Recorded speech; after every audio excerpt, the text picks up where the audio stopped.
Pandemi COVID-19 tidak hanya mengancam kesehatan masyarakat, tapi juga berimplikasi kepada perlambatan ekonomi global.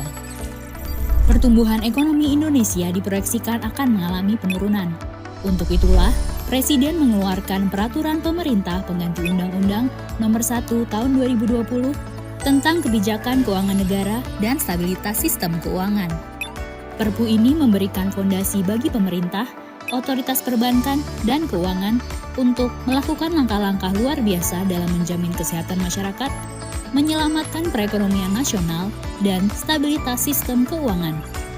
Melalui Perpu ini, pemerintah mengucurkan dana Rp405,1 triliun sebagai tambahan belanja dan pembiayaan APBN tahun 2020 dengan alokasi sebagai berikut. Rp75 triliun untuk belanja di bidang kesehatan, perlindungan tenaga kesehatan, terutama pembelian alat pelindung diri dan pembelian tes kit, regen, ventilator, dan lainnya. Upgrade rumah sakit rujukan termasuk Wisma Atlet. Insentif dokter, perawat, dan tenaga rumah sakit. Santunan kematian tenaga medis, serta penanganan permasalahan kesehatan lainnya. Rp110 triliun dianggarkan untuk perlindungan sosial. 1. Pembebasan dan keringanan tarif listrik. Gratis pembayaran listrik bulan April, Mei, dan Juni 2020 untuk 24 juta pelanggan listrik 450 volt ampere. Diskon 50% pembayaran listrik bulan April, Mei, dan Juni 2020 untuk 7 juta pelanggan listrik 900 volt ampere. 2. Keringanan pembayaran kredit bagi ojek online, sopir taksi, pelaku UMKM, dan nelayan dengan penghasilan harian dengan kredit di bawah Rp10 miliar mulai April 2020 melalui aturan yang diterbitkan oleh Otoritas Jasa Keuangan. 3. Cadangan Rp25 triliun untuk pemenuhan kebutuhan pokok serta operasi pasar dan logistik. 4.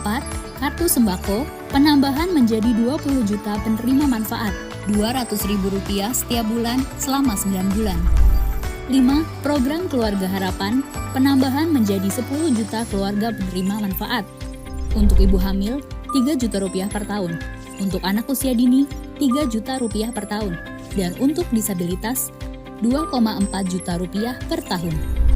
6. Kartu Prakerja untuk 5,6 juta orang pekerja informal serta pelaku usaha mikro dan usaha kecil yang terdampak COVID-19.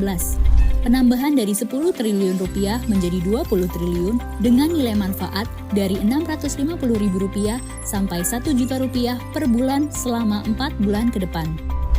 Rp70,1 triliun untuk stimulus sektor industri. 1. Stimulus fiskal. Penggratisan PPh 21 untuk para pekerja sektor industri pengolahan dengan penghasilan maksimal Rp200 juta per tahun. Pembebasan PPh pasal 22 impor untuk 19 sektor tertentu, baik di lokasi pajak kemudahan impor tujuan ekspor atau KITE dan non-KITE. Relaksasi PPh pasal 25 sebesar 30% untuk sektor tertentu, baik di lokasi KITE dan non-KITE.